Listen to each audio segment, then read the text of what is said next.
মানিকগঞ্জে এবছর ১২,৫০০ হেক্টর জমিতে আগাম সবজি চাষ হয়েছে, যা কৃষকরা দিন দিন এখান থেকে অনেক লাভবান হবেন বলে আশা করছেন।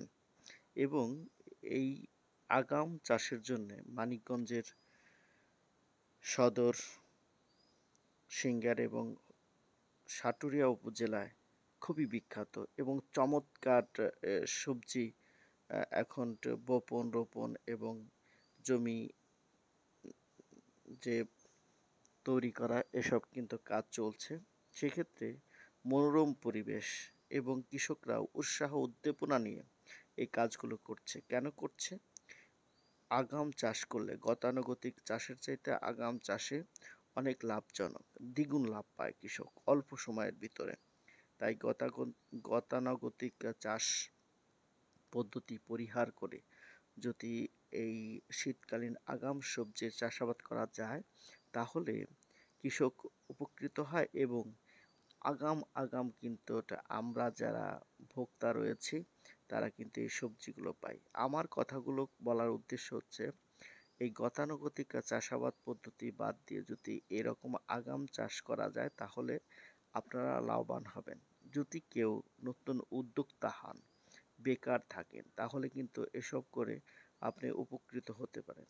কয়েকদিনের ভিতরেই, অর্থাৎ মাস দেড়েকের ভিতরে কিন্তু এই সবজিগুলো আবার একদম মার্কেট পর্যায়ে অর্থাৎ বাজারে চলে আসবে। বাজারে চলে আসলে সেটা কৃষক বিক্রি করবে এবং সেটার থেকে কিন্তু বেশ লাভবান হবেন। কপি চাষ, বিশেষ করে কপি, ফুলকপি, বাঁধাকপি, লাউ, শিম, হ্যাঁ, এইসব যে লাল শাক, মূলা শাক, এইসবের যে আগাম চাষগুলো তা কিন্তু বৃদ্ধি পেয়েছে মানিকগঞ্জে।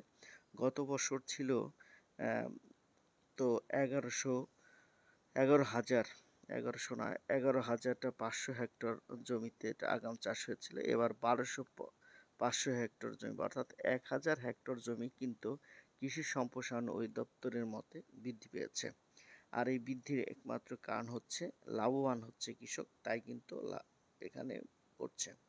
যারা পানি শুকিয়ে গেছে, যাদের জমিতে পানি শুকিয়ে গেছে এবং তারা কিন্তু খুব অল্প সময়ে এই বর্ষার পানি সরে যাওয়ার সাথে সাথে যদি আগাম চাষাবাদ শুরু করেন, তাহলে কিন্তু লাভবান হবেন এবং সেই ক্ষেত্রে একাধিক ফসল আপনারা পেতে পারেন।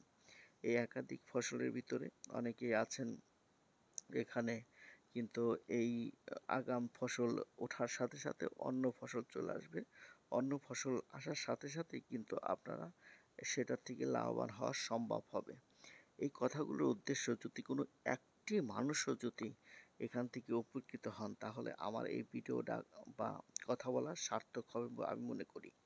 তবে আমি বলছি যে গতানুগতিক যে চাষাবাদ এটা পরিহার করুন এবং পরিবর্তন করুন চাষাবাদ। কোনটায় বেশি লাভ হচ্ছে, কোনটায় খরচ কম হচ্ছে, কোন বীজটা খুব সচরাচর পাওয়া যাচ্ছে, ভালো হচ্ছে, এদিকে লক্ষ্য রাখুন, দেখবেন কৃষিতে আপনি সফল হবেন।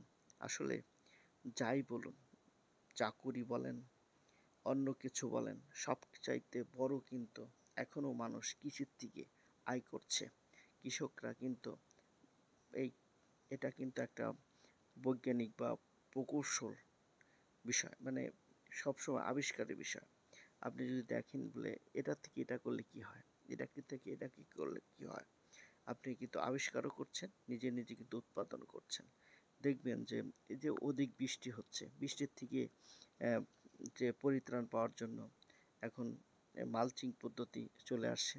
আপনি যে কোনো উপায় উপরে কুয়াশা ধরে রাখার জন্য সেটা করতে পারেন। এই জমি যে আপনারা তৈরি করেন, জমি উৎপাদন কিভাবে জমি উৎপাদন করলে অধিক ফলন পাওয়া যায়, সব কিছু মিলিয়েই আসলে খুব ভালো থাকবেন, সুস্থ থাকবেন আর নতুন নতুন ফসল উৎপাদন করবেন, এই প্রত্যাশা রাখছি। আল্লাহ হাফেজ।